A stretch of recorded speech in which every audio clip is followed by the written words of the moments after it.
Assalamualaikum warahmatullahi wabarakatuh. Alhamdulillahirrabbilalamin. Wassalatu wassalamu ala asyrafil anbiya'i wal mursalin wa ala alihi wa sahbihi ajma'in. Selamat pagi Anda sekalian, selamat bertemu kembali di mata kuliah Psikologi Pendidikan, dan ini adalah pertemuan kedua kita dari 16 rangkaian pertemuan yang wajib kita selesaikan selama satu semester ini. Di pertemuan kali ini kita akan membahas tentang definisi dan ruang lingkup psikologi pendidikan, dan sejalan dengan itu ada 3 CPMK yang harus Anda selesaikan di pertemuan ini. Yang pertama adalah Anda diharapkan mampu membandingkan definisi psikologi pendidikan yang dikemukakan oleh para ahli, dan untuk ini nanti akan ada 4 ahli yang akan kita bandingkan definisinya. CPMK kedua, Anda diharapkan mampu membuat definisi sendiri berdasarkan perbandingan definisi oleh para ahli tadi. Anda diharapkan bisa melakukan ini dengan tepat dan baik ya. Dan yang terakhir, Anda diharapkan mampu mengkategorikan isu-isu pendidikan sekarang sedang banyak dibicarakan di Indonesia ke dalam ruang lingkup psikologi pendidikan.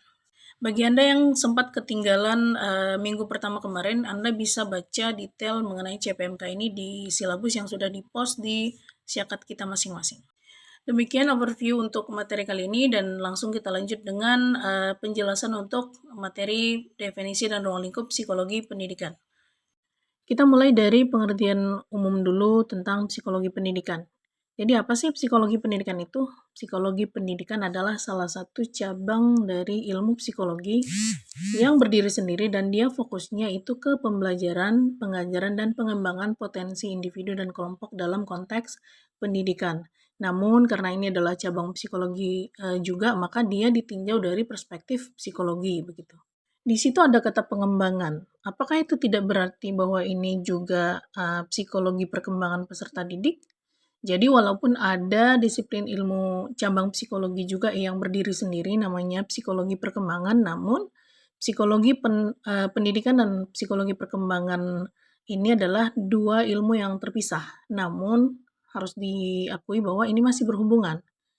Jadi kalau misalnya psikologi perkembangan peserta didik ya, di semester lalu harusnya Anda sudah ikuti juga. Itu nanti misalnya membahas bagaimana kita mendesain pembelajaran yang tepat usia gitu ya.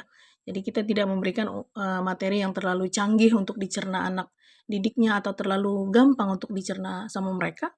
Maka psikologi pendidikan memberikan tambahan perspektif, misalnya dari aspek motivasinya, keterlibatan orang tuanya, ketersediaan resources anak didiknya, dan lain sebagainya. Jadi walaupun masih berhubungan, tapi mereka berdua tetap disiplin ilmu yang berdiri sendiri dan punya ruang lingkupnya sendiri-sendiri juga. Sekarang coba kita lihat bagaimana definisi umum ini diterjemahkan oleh para ahli ke definisi mereka sendiri-sendiri. Di layar Anda sudah kelihatan ada 4 nama ahli yang masing-masing itu punya definisinya tentang psikologi pendidikan. Yang pertama ada Jane Piaget, ada B.F. Skinner, ada Robert Kane, ada Jerome Bruner. Keempat ini kalau Anda baca di buku kita, maka ini adalah superstarnya psikologi pendidikan memang. Jadi mereka ini seharusnya tidak asing lagi di telinga Anda, karena kalaupun Anda misalnya baru mengikuti kelas psikologi perkembangan peserta didik, nama-nama ini juga sering disebut di mata kuliah tersebut. Jane Piaget misalnya ini ahli psikologi yang populer dengan teori perkembangan kognitifnya. Menurut beliau, setiap individu itu mengalami perkembangan tahapan kognitif yang berbeda-beda. Nah, kemudian ada B.F. Skinner. B.F. Skinner ini sendiri terkenal dengan teorinya yang bermazhab behaviorisme ya. Katanya kita ini adalah produk dari lingkungan. Kemudian ada Robert Kane yang terkenal dengan hierarchy of learning-nya, yang menurut dia individu ini mengalami fase yang berbeda dalam belajar. Jadi sebelum kita menerjemahkan apa yang kita pahami dan kita pelajari ke dalam tindakan, katanya setiap orang ini melalui beberapa tingkatan belajar. Kemudian yang terakhir ada Jerome Bruner.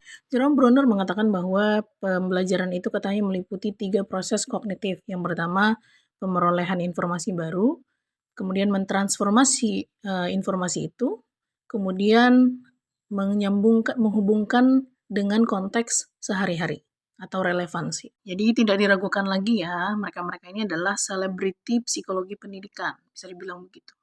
Jen PJ mengatakan bahwa psikologi pendidikan adalah ilmu yang mempelajari proses regenerasi kognitif anak-anak dan proses asimilasi lingkungan melalui konsep-konsep sensori motor dan abstraksi. Konsep sensori motor itu apa? Ya konsep-konsep yang melibatkan panca indera. Jadi kalau bayi itu mereka melihat, mendengar, meraba, nah itu semua konsep-konsep sensori motor. Bagaimana dengan abstraksi? Abstraksi adalah proses penerjemahan hal-hal yang sifatnya konkret ke dalam hal-hal yang sifatnya abstrak. Jadi misalnya anak-anak itu tidak akan tahu kalau misalnya ibunya ngasih permen itu bentuk sayang. Tapi kemudian seiring dengan berjalannya waktu mereka akan paham, mereka akan sampai pada titik perkembangan di mana mereka melihat bahwa tindakan memberikan permen itu adalah bentuk rasa sayang dari orang tua misalnya. Kalau kita perhatikan, definisi oleh Jen PJ ini memang sesuai lah ya dengan orientasinya sebagai teoris perkembangan kognitif anak, dan dia menyesuaikan definisi yang dia buat berdasarkan ekspertisnya gitu dalam perkembangan kognitif anak. Oke, kita lanjut dengan B.F. Skinner. Nah, beliau ini mengatakan bahwa psikologi pendidikan adalah disiplin ilmu yang bertujuan untuk membentuk perilaku manusia yang diinginkan melalui penerapan hukum-hukum dalam belajar dan pengajaran. Nah, ini tidak mengherankan definisinya seperti ini karena memang B.F. Skinner ini adalah behaviorist sejati gitu ya. Jadi dia berpikir bahwa hasil belajar itu katanya bisa dimanipulasi kalau kita bisa memberikan stimulus yang tepat. Selanjutnya ada Robert Greene yang mengatakan bahwa psikologi pendidikan adalah ilmu yang membantu kita merancang, melaksanakan, dan mengevaluasi pengajaran yang efektif dengan memperhatikan faktor-faktor kognitif, psikomotor, dan afektif. Jadi agak berbeda dari dua ahli sebelumnya. Si Robert Greene ini dia mengadopsi aspek kognitif, psikomotorik, dan afektif dalam definisi psikologi pendidikannya ya. Kemudian yang terakhir ada Jerome Bruner yang mengatakan bahwa psikologi pendidikan ini bukan hanya ilmu katanya. Jadi selain ilmu ini juga penelitian yang fokus pada pencarian jawaban bagaimana pengetahuan itu kira-kira dipelajari, dikonstruksi itu artinya dibangun ya, kemudian dipresentasikan dan digunakan untuk berpikir dan memecahkan masalah oleh individu terkait.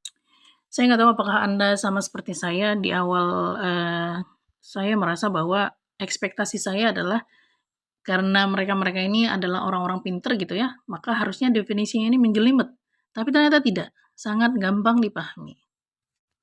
Kalau Anda juga seperti saya, berarti Anda sudah siap dengan kegiatan belajar kita selanjutnya, yaitu Anda akan berperan sebagai teoris juga ya, selevel lah ini kira-kira dengan Jen PJ, B.F. Skinner, dan lain-lain tadi, untuk membuat definisi Anda sendiri. Silakan teliti komponen definisi yang mereka pakai untuk kemudian bisa Anda pakai membantu membangun definisi Anda sendiri. Anda boleh post dulu videonya, nanti kalau sudah selesai definisinya boleh di-post di kolom komentar. Selanjutnya kita sambung dengan ruang lingkup psikologi pendidikan.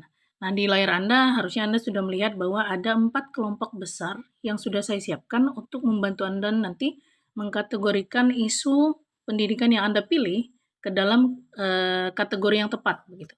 Jadi Anda boleh memilih isu pendidikan apapun itu yang bisa dikaji dari perspektif psikologi pendidikan, dan tugas Anda adalah memasukkan isu tersebut ke dalam ruang lingkup psikologi pendidikan yang tepat. Sama seperti tadi, Anda boleh pause dulu videonya dan silakan ini didiskusikan dengan teman satu kelompoknya. Dan bagi yang belum dapat kelompok, karena kemarin nggak hadir, maka boleh tebeng kelompok yang masih mau menerima Anda gitu. Setelah menyelesaikan kegiatan belajar kita yang kedua, mungkin Anda bertanya di titik ini, ngapain sih kami mempelajari definisi dan ruang lingkup psikologi pendidikan? Karena mempelajari definisi dan ruang lingkup psikologi pendidikan itu dapat membantu kita untuk memahami bahwa pembelajaran itu tuh harusnya menggunakan pendekatan konstruktif, instruktif, dan yang mengakomodir kebebasan berekspresi anak didik. Apa itu pendekatan konstruktif? Pendekatan konstruktif adalah pendekatan yang memberikan kesempatan kepada siswa untuk melibatkan pengalaman mereka dan pengetahuan mereka. Nah, biasanya kita kalau belajar sesuatu itu kalau tidak kita butuhkan materinya, ini cenderung kita lupakan nih. Nah, tapi kalau kita bisa pakai pengetahuan ini dalam konteks sehari-hari, entah itu sebagai dalam tugas kita sebagai anak di rumah, sebagai siswa di sekolah, atau sebagai apa yang saya sebutkan ya, misalnya sebagai ketua Karang Taruna di kampung. Nah, ini apa yang kita belajar di sekolah tuh biasanya akan lebih long lasting di otak kita. Selanjutnya, psikologi pendidikan dan ruang lingkupnya juga membantu kita untuk mendesain pembelajaran yang menggunakan pendekatan instruktivis ya. Instruktivis artinya berfokus pada instruksi yang terarah begitu. Jadi ini apalagi penting ketika kita memfasilitasi pembelajaran konsep-konsep yang sifatnya abstrak. Dan yang terakhir dan menurut saya ini yang paling penting dari semua ya, bahwa psikologi pendidikan dan ruang lingkupnya juga membantu kita untuk mendesain pembelajaran yang memberikan kesempatan penuh kepada siswa untuk bersenang-senang sambil belajar.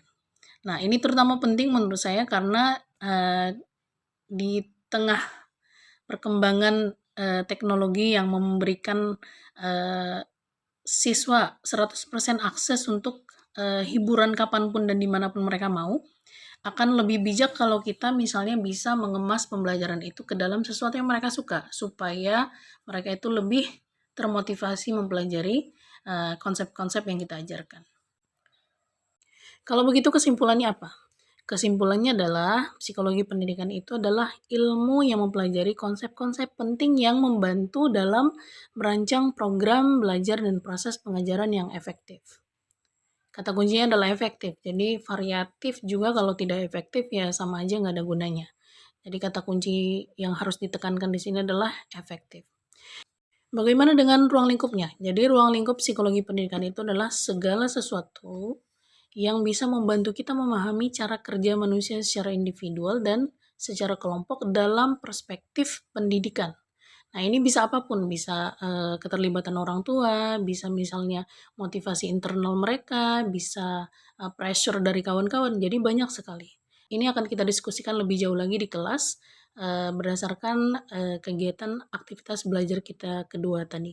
Baik, itu tadi penjelasan untuk materi kita di minggu ini. Semoga bisa menambah pengetahuan dan pemahaman Anda sekalian untuk materi, definisi, dan ruang lingkup psikologi pendidikan di silabus kita.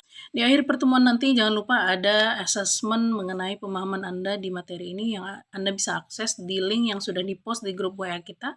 Dan selain itu nanti Anda juga akan diberikan tugas untuk menulis reflective writing, refleksi Anda mengenai materi kita hari ini yang akan diterjemahkan ke dalam esai.